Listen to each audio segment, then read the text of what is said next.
The galactic community had always seen humans as a curiosity, a species that had somehow stumbled their way into faster-than-light travel despite their brutish, primitive ways. In the grand assembly halls of the Galactic Concord, Earth's representatives were tolerated rather than welcomed, their voices barely acknowledged in the cosmic chorus of 1,000 more advanced civilizations. The Viridian Collective, with their crystalline bodies and minds that operated in perfect quantum synchronicity, particularly disdained humans. To them, humans were barely more than clever animals, useful for labor in the outer colonies, perhaps, but certainly not equals. The Araxians, with their hive-mind consciousness spanning 12 star systems, regarded humans as hopelessly individualistic and chaotic. The Gentei Federation, masters of bioengineering who had perfected their genome eons ago, found humans to be genetically crude and unrefined. For 3 centuries, since humanity's first contact with the stars, this had been the way of things. Earth and its handful of colony worlds existed on the fringes of galactic politics, trading partners when convenient, ignored when not, and always underestimated. This was precisely how Admiral Leora Chen wanted it. Standing on the observation deck of Earth's orbital command station, Chen watched the endless dance of ships around Earth's glittering orbital rings. Military vessels disguised as cargo haulers, research vessels hiding planet-killing technology. The greatest deception in galactic history, maintained for generations, all under the watchful eyes of a galaxy that saw only what they expected to see. Admiral, her aide, Commander Riza Karim, approached with a data tablet. "We've received confirmation. The Viridian Collective has destroyed Outpost Sigma. 3,000 civilians dead." Chen's face remained impassive, though her dark eyes hardened. "They're testing us, probing for a response." "Yes, ma'am." The official Viridian statement claims it was a navigational error, that their fleet mistook our outpost for a pirate haven. Of course they did. Chen took the tablet, reviewing the casualty reports with methodical precision. And the Concord's response. "They're deeply concerned and have called for a thorough investigation," Karim said, unable to keep the bitterness from his voice. Chen nodded, having expected nothing more. The Galactic Concord, for all its lofty ideals of peace and cooperation, had always turned a blind eye to aggression against humanity. After all, humans were expendable, unimportant, a species that would likely destroy itself before it ever became a true power in the galaxy. "It's time," Chen said finally, returning the tablet. "Initiate protocol revelation." Karim's eyes widened. "Ma'am." "Are you certain?" 3,000 lives, Commander. The Viridians knew exactly what they were doing. They think we'll protest, make diplomatic noise, and ultimately do nothing, as we've always done. Chen turned to face the viewport again, her reflection stern against the backdrop of Earth. "It's time the galaxy learned they've been underestimating us. Catastrophically." Within hours, encrypted orders flashed across the Sol system. Deep in the asteroid belt beyond Mars, massive hangar doors, disguised for centuries as mining operations, slowly began to open. On Earth's moon, weapon systems that had remained dormant for generations powered up. And in the classified shipyards of Jupiter's shadow, the centerpiece of humanity's secret military emerged from its cradle. The Harbinger. Massive didn't begin to describe it. At 12 kilometers long, the Battleship dwarfed the largest known vessels in the galaxy. Its hull was not the sleek, elegant design favored by the Araxians, nor did it possess the organic, flowing architecture of the Gentei. The Harbinger was unabashedly human, brutal, functional, and terrifying in its purpose. Deep space sensors across nearby systems immediately detected its energy signature, a power output that should have been impossible for primitive human technology. Chen stood on the Harbinger's bridge, watching as her crew moved with practiced efficiency. They had trained for this moment their entire careers, all part of the generational deception. "All systems operational," Admiral, reported Captain Maya Okonkwo. the Harbinger's commanding officer. "We're ready. Set course for the Viridian home system," Chen ordered. "Maximum speed. That will alert every sensor network in the Concorde, Ma'am," Okonkwo noted. "No human ship has ever moved that fast." "Good," Chen replied. "I want them to see us coming." The Harbinger accelerated to speeds that shattered every known limitation of human propulsion technology. Behind it followed 3 escorts, the Retribution, the Defiant, and the Judgment, each one more formidable than any warship the Concorde believed humans capable of building. The galaxy noticed. Urgent communications flooded the diplomatic channels. The Araxian hive mind pulsed with unprecedented anxiety. The Gentai fleet masters ordered immediate mobilization, and the Viridian Collective, for the first time in their history, felt fear crystallize within their silicon-based nervous systems. High Chancellor Virax of the Viridian Collective stood in the grand observation chamber of the Crystal Spire, watching real-time projections of the human fleet's approach. Around him, his advisors chattered in rising tones of disbelief and alarm. "Impossible," one counselor insisted. "Humans do not possess such technology. Their largest military vessel is barely 1/5 this size." Evidently, Virax said coldly, "We were mistaken. They're responding to Outpost Sigma," another advisor said. "We should issue a formal apology, offer reparations." "It's too late for that," Virax interrupted. "Assemble the fleet. All of it." The Viridian war fleet had conquered a dozen species over the millennia. Their crystalline ships, powered by stellar energy and armed with particle beams that could slice through any known defense, had never known defeat. They deployed in perfect formation, 300 warships arranged in the sacred geometric pattern that had always brought them victory. When the human fleet dropped out of faster-than-light travel at the edge of the Viridian system, the collective sensors finally got a clear reading of what they faced. The Harbinger's weapon systems defied classification. Energy signatures unlike anything recorded in the Concorde's vast technological archives emanated from its hull. "This is Admiral Leora Chen of Earth Command." The transmission came across all frequencies, translated simultaneously into the crystalline language of the Viridians. "You have committed an act of war against humanity by destroying Outpost Sigma. You believed there would be no consequences.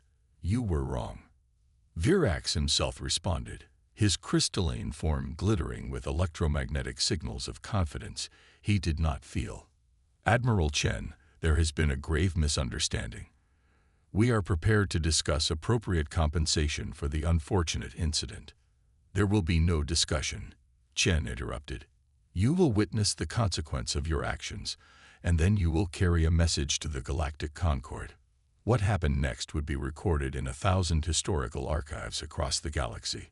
The Harbinger unleashed weapons that should not have existed, not in human hands, not in this era of galactic development. Kinetic projectiles accelerated to near-light speed, tore through Viridian warships as if their crystalline hulls were paper. Directed energy weapons bypassed shields that had protected the collective for 10,000 years. And something new, something terrifying. Gravity itself weaponized, crushing entire battle groups into dense matter no larger than asteroids. The battle lasted 17 minutes. When it ended, 287 Viridian warships had been reduced to drifting debris. The remaining vessels had flowed in disarray, their perfect formation shattered along with their belief in their superiority. The Harbinger had not suffered a single hit. "Send the message," Chen ordered as the Viridian fleet scattered. Across the galaxy, on every communication channel, in every language recognized by the Concorde, the same transmission appeared. "For 3 centuries, humanity has watched. We have learned. We have built. We have prepared. You dismissed us as primitives, as beneath your concern. Today, that illusion ends. We do not seek conquest. We do not desire your territories or resources. But know this. Any aggression against humanity or its interests will be met with overwhelming force.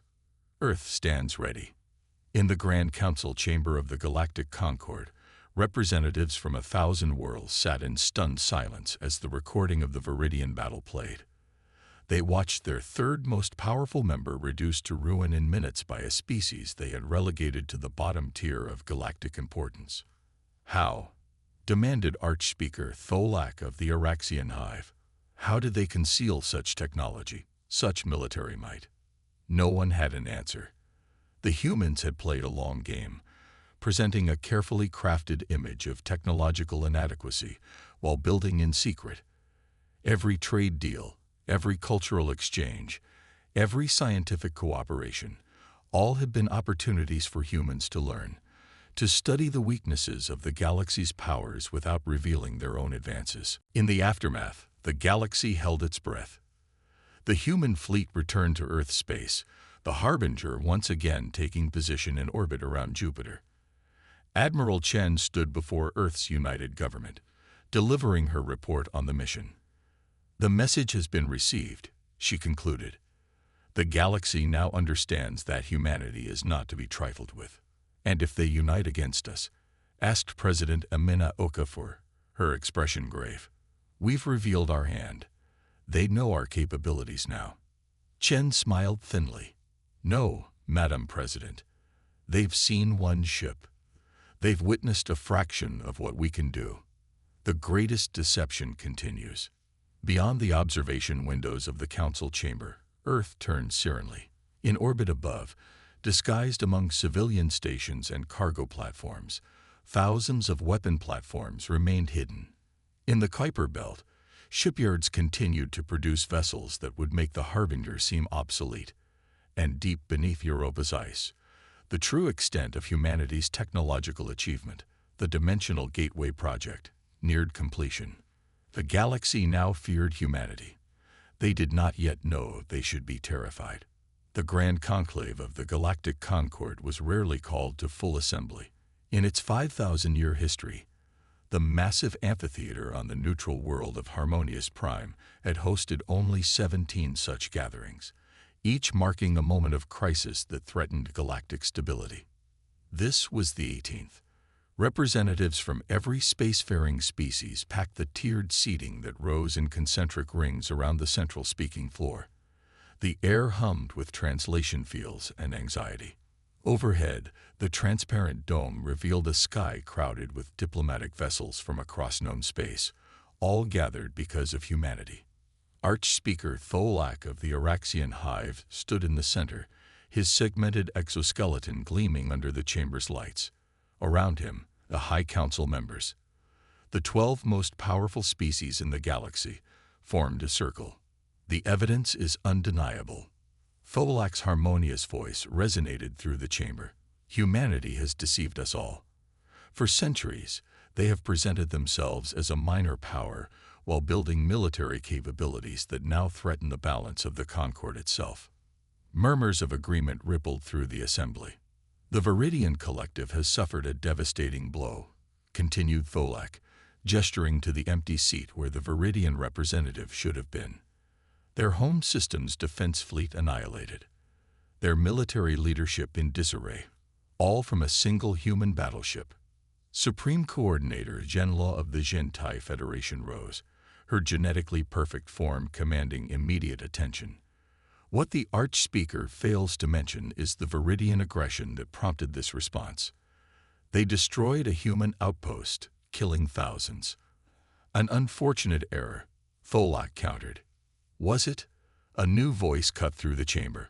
All eyes turned to the human delegation, a small group that had always occupied one of the lowest tiers in the amphitheater.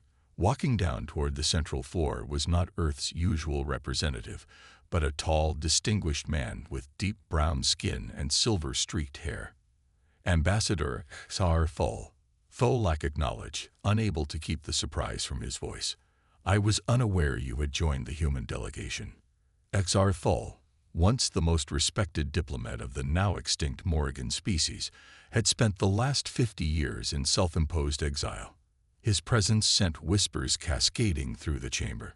I have not joined their delegation, HFY replied, his voice carrying the weight of his centuries. I come as a neutral observer with permission to speak. The arch-speaker hesitated, then nodded. No one denied Xarthol when he chose to break his silence. For 5 decades, I have watched humanity from a distance. Xarthol began. I have lived among them, studied them, and I have come to a conclusion that this body must hear. You have fundamentally misunderstood humans from the beginning. He moved to the center of the floor, the High Council members shifting uncomfortably. You saw their aggression, their fractious nature, their seemingly primitive approach to governance, and you dismissed them. You categorized them as another species to be managed, perhaps exploited, but never respected. Xarthol's eyes swept the chamber. What you failed to grasp is that humanity's greatest strength is not their technology, impressive though it may be. It is their adaptability. They deceived us, hissed the representative of the Threkor Dominion. Did they? Xarthol challenged. Or did you deceive yourselves by seeing only what confirmed your prejudice? Humans showed you what they wanted you to see. They learned your languages, studied your cultures, adopted your diplomatic protocols, all while you made no similar effort to understand them. The chamber fell silent. And now you fear them. Xarthol continued, because they have revealed a fraction of their true capability. You speak of response, of containment. You whisper of preemptive strikes. He shook his head. I advise against this course in the strongest possible terms. Meanwhile, 12 light-years away, the remnants of the Viridian fleet regrouped in the shadow of their third colony world. High Chancellor Virax, his crystalline form dulled by stress and defeat, addressed his war council. Our intelligence suggests the human battleship, this harbinger, has returned to Earth space, he said. We have a narrow window to strike back before they solidify their new position of strength. War Minister Kretax's crystalline appendages twitched with agitation. Strike with what? We lost 2/3 of our fleet. We have allies, Virax countered. The Threkor fear human expansion as much as we do. The Mavorians have provided advanced cloaking technology. Together, we can launch a surgical strike against Earth itself, remove the threat at its source. The council chamber erupted in overlapping voices, some in support, others warning of catastrophe. Silence. Virax commanded. The decision is made. Our surviving dreadnoughts will be retrofitted with Mavorian cloaking systems. The Threkor will provide escort and distraction. In 10 cycles, we launch for Sol. This human uprising ends before it truly begins. Back on Earth, Admiral Leora Chen stood before a holographic display of the Sol system, carefully studying the increased movement of alien vessels near the outer transit points. Around her, the War Room of Earth Command bustled with activity as analysts processed intelligence from across the galaxy. They're planning something, Chen said to her XO, Commander Karim. The Concord denied our request to join the emergency session, Karim replied. Ambassador Xarthol was permitted to speak, but the human delegation was excluded from the classified portions of the meeting. Chen nodded, unsurprised. And our deep cover operatives. They report increased communication between the Viridians and Threkor. Military communication. Chen tapped a control, zooming the display to Jupiter's orbit, where the Harbinger maintained position alongside its escort vessels. Status of the fleet. The Harbinger is at 98% capacity. The Defiant, Retribution, and Judgment all report ready status. The Europa facility has accelerated production. 4 new Nemesis-class destroyers will be operational within the week. Not soon enough, Chen murmured. The Viridians won't wait. Their culture cannot tolerate humiliation. They'll strike back quickly. Even after what happened to their fleet, Karim asked incredulously. Chen's expression remained grave. Especially after what happened to their fleet. They believe they understand our capabilities now. They'll adapt, find allies, change tactics. She straightened. Decision made. Deploy the Sentinel network, full coverage, and bring the dimensional gateway online. Karim paled. Ma'am, the gateway isn't fully tested. It doesn't need to be operational, Commander. It just needs to be visible. Chen's eyes remained fixed on the display. Sometimes the greatest weapon is the one your enemy thinks you possess. 3 days later, Signals Intelligence detected a massive surge in encrypted communications between the Viridian and Threcor fleets. Long-range sensors confirmed movement, a battle group assembling at the edge of Concord space. On the bridge of the Harbinger, Chen received the intelligence update with calm detachment. "They're coming for Earth," Captain Okonkwo confirmed. "Estimated arrival in 26 hours. "As expected," Chen replied. "Are the preparations complete?" "Yes, Admiral. The Sentinel network is fully deployed but inactive. The Europa facility has been evacuated of all non-essential personnel. The dimensional gateway has been positioned as ordered." Chen nodded. "And the civilian population?" "Emergency protocols initiated but without causing panic. Key infrastructure has been hardened. Orbital defenses are on standby." "Very good," Chen said. "Now we wait." The combined Viridian Threcor fleet emerged from faster-than-light travel at the edge of the Sol system. Over 500 warships in attack formation. Their approach was cautious, sensors sweeping for the human battleships that had devastated the Viridian fleet days earlier. What they found instead confused them. Earth appeared largely undefended. The Harbinger and its escort vessels maintained position near Jupiter, making no move to intercept.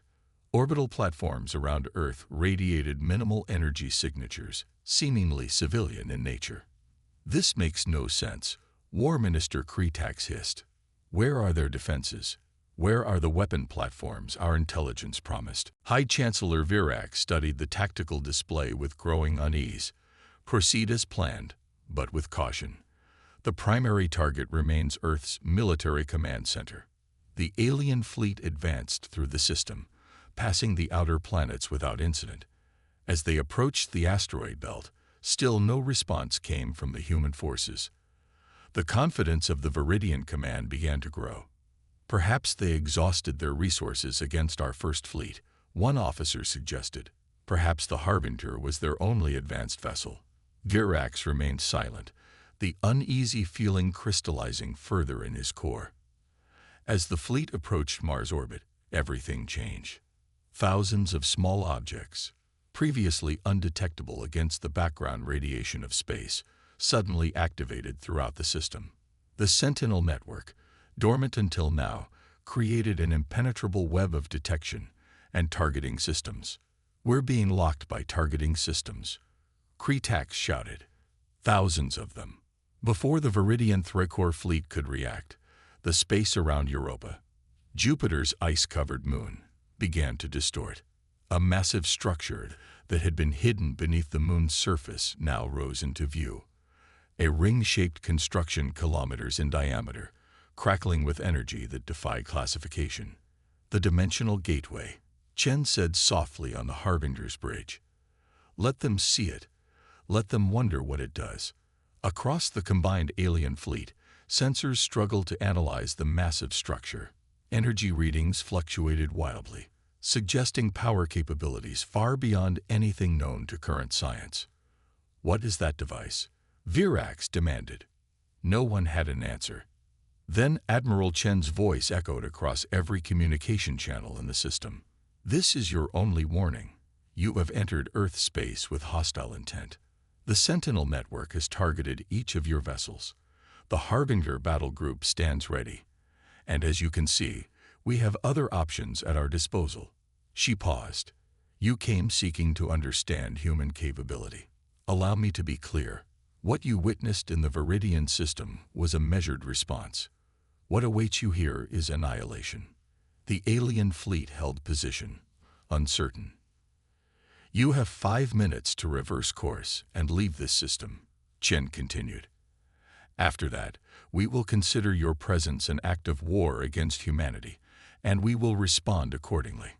On the Viridian command ship, chaos erupted as conflicting orders flew across the bridge. The Threcor vessels began breaking formation, pulling away from their allies. "Stand firm," Virax commanded. "They're bluffing." That structure, It can't possibly. The dimensional gateway began to rotate, faster and faster, the energy at its center coalescing into a swirling vortex that bent light around it. The readings from the device became impossible for alien sensors to interpret. 3 minutes, came Chen's calm voice.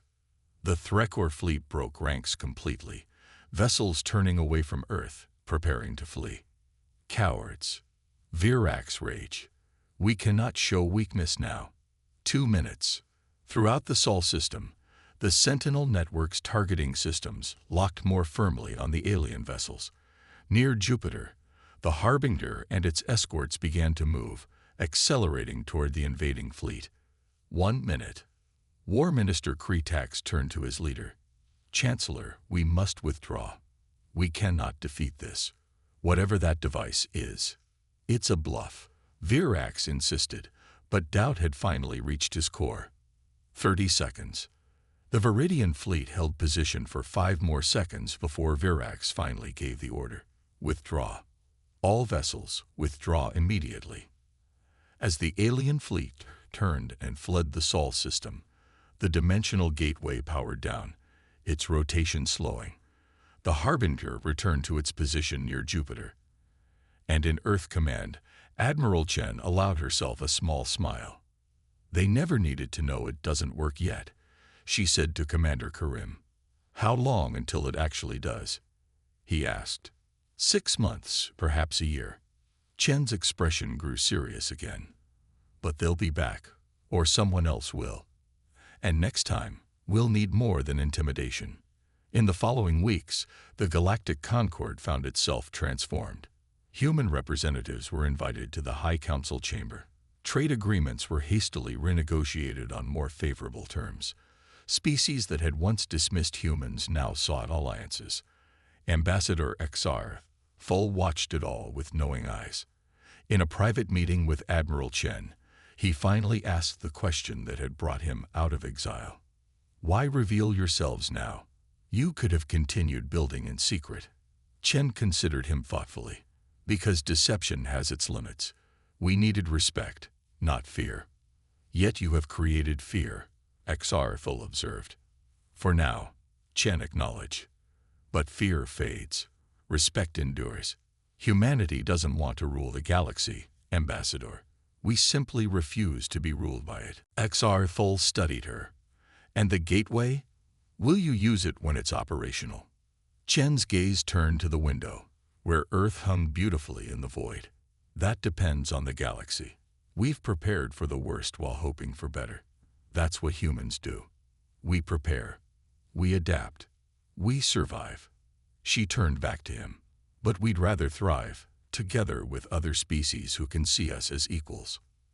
As the ambassador departed, Chen returned to the war room, where plans for the next generation of Earth's defenses were already underway. The galaxy now knew humanity's strength, but they had yet to understand humanity's vision. That would be the next revelation. And this time, the galaxy wouldn't cower in horror. They would watch in awe.